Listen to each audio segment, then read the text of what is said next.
Hey guys, Jim Allen here. I want to take just a few minutes of your time to kind of go over this spreadsheet because many of you are new this year or you've forgotten how the spreadsheet works. I've had a few questions, so maybe this will help explain some of the things about this spreadsheet. So there's a number of tabs across the bottom here that I use frequently, but most importantly is the first four right here: weekly planner, pairings, scores, and rounds. I'll explain those. On this weekly planner tab, we have the league players in the first column right here. The next column is where I put a number one or a number two, depending on your requests or your availability to play. Next column is the hole-in-one fund, where I keep track of the money that you paid to be paid out for a guy who hits the hole-in-one.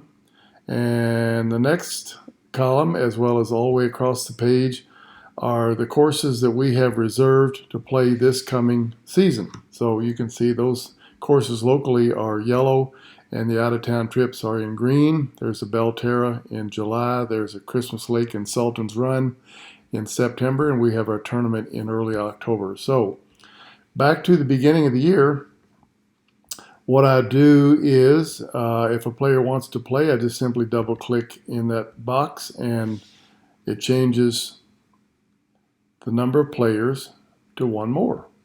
So I can go right on down the column and I can double click and that adds them up. So now I've got four players playing. But for demonstration purposes, what I'm going to do here is I am going to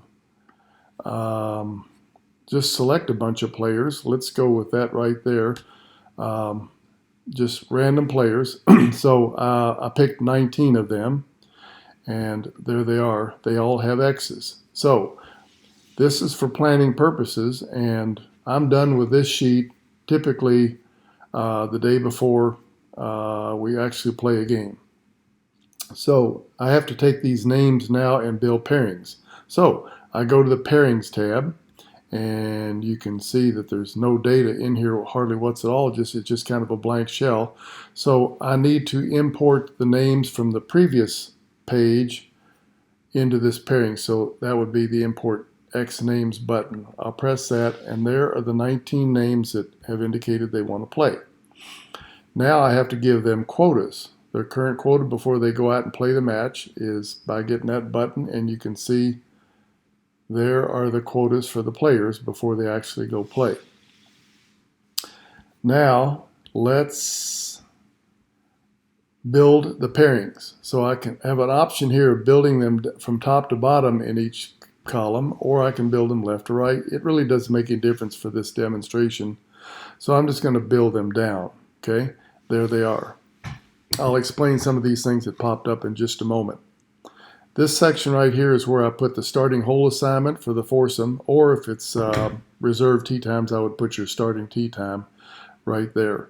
So here are the foursomes across player 1, 2, 3, and 4 all the way across, and I'll come to this open guy here in just a minute and explain that. So what I'm going to do now, I'm going to, just for demonstration purposes, I'm going to sort the players into quota order. You can see they go from 33 down to 7. Okay, there's a reason for that, and that'll come up in just a moment.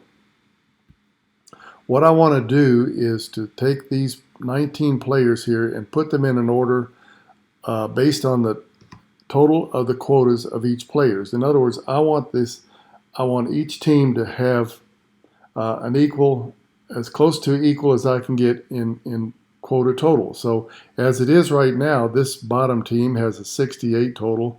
This team is a 63.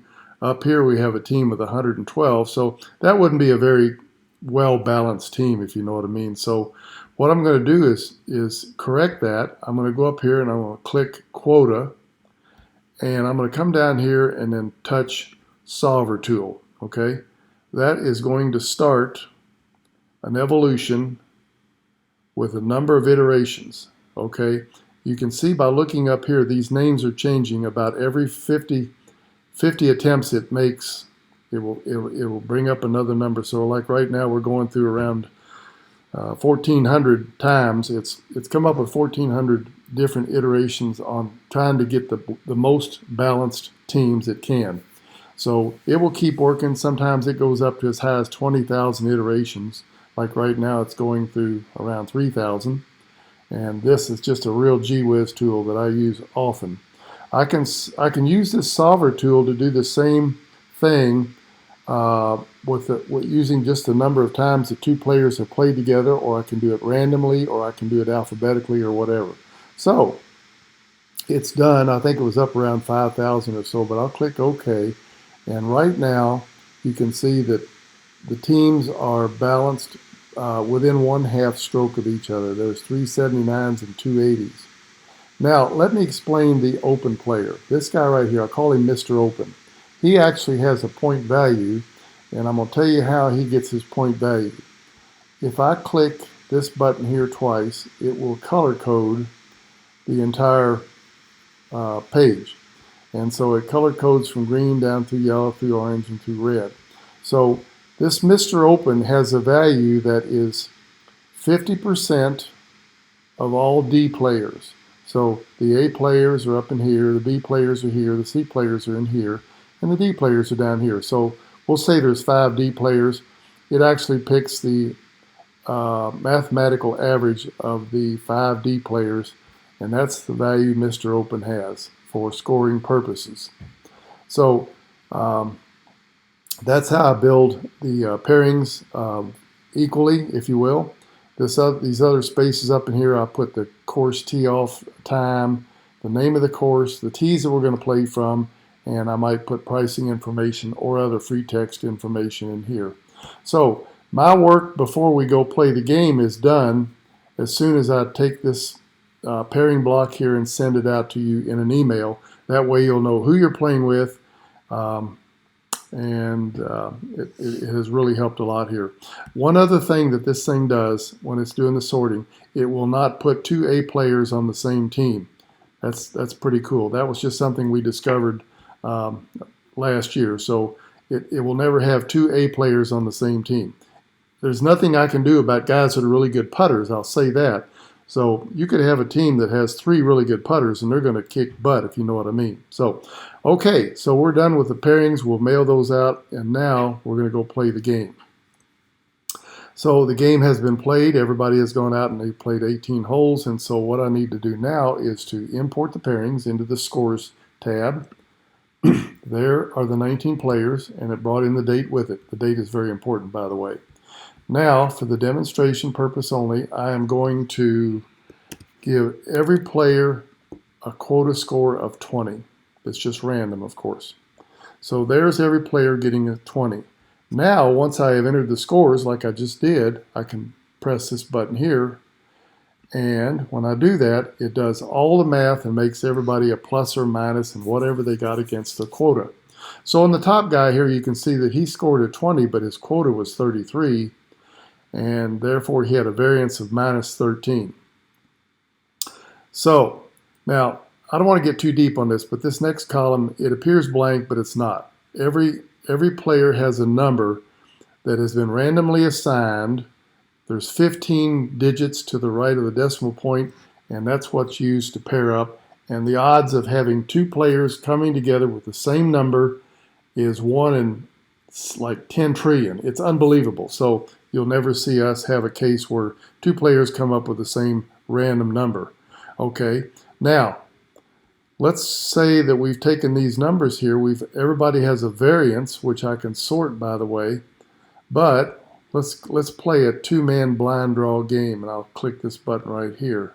A lot just went on right there, believe it or not. So the team of these 2 guys right here scored 18. That's a plus 18 for a team.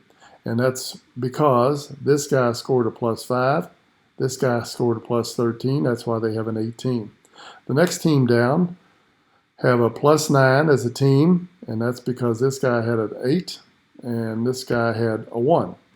And on down the line. The 3rd place team had a plus 6. The 4th place team had a plus 5. 5th place team was a minus 1. And so on right down the list.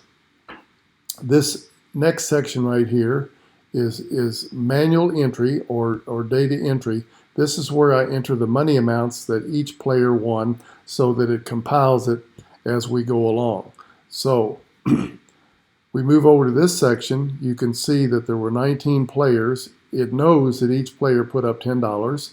It knows that 10% rounded off went into the bank. It knows that there were that each par 3 got paid $5 for closest to the hole. Now, after we pay out those amounts, there's $130 left, and it knows then that first place team is going to split $50.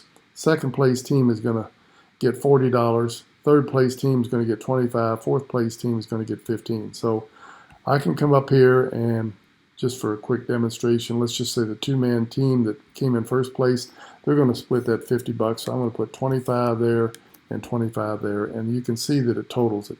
So I would go ahead and put the money amounts throughout this section here. Now, here comes some more magic. Once the scoring is done, and I've verified it and audited the scores and make sure everything's correct, I come over to the rounds tab. This is like a huge file cabinet that has it's got 5 years of golf in it, and there's around 4,000, 3,000, 3,000 or 4,000 rounds of golf that I've kept here going back to around 2019 or so, 2018. So this first column is a kind of a gross entry, if you will. The second column filters out the most recent 10 rounds for each player. You can see this player here. Here's his 10 rounds, and you can see that it sorted his last 10 rounds into best round down to worst round. So it took that and it came over and it put it into this section, which is the quota section. And there are those same numbers for that player. Over here in the last column is the average quota. And so the average, it is an actual average, but it's rounded down. Even if it's a 0.9, it comes down to the next lowest whole number. The next section over here is, I can sort it any way I want to, but it's basically how much you have earned over the period of whatever number of years. I think I currently have it set at the last 5 years, and we have paid out $14,581 to all the players. So once the weekly round is in and verified, and I've double checked it and given it an audit, I would import those scores. I'm not going to press it now because it kind of locks it in. I would press import scores. I would then press complete posting, which really locks in the numbers, and they can't be changed after that point. That's written into the software. Because if there's a mistake after I press complete posting, we're going to have to settle up the money manually, one way or the other. But that's only happened twice in 7 or 8 years. So anyway, that's complete posting. And when it's all done, I'll press clear the pairings, and that basically erases the entire sheet and it prepares it ready for the next week. So that's kind of an overview of the Marv O Matic. It works really well. It's a real time saver for me. It's a good organizational tool, and I look forward to seeing all you guys out on the course every week if you can this year. Take care. Bye-bye.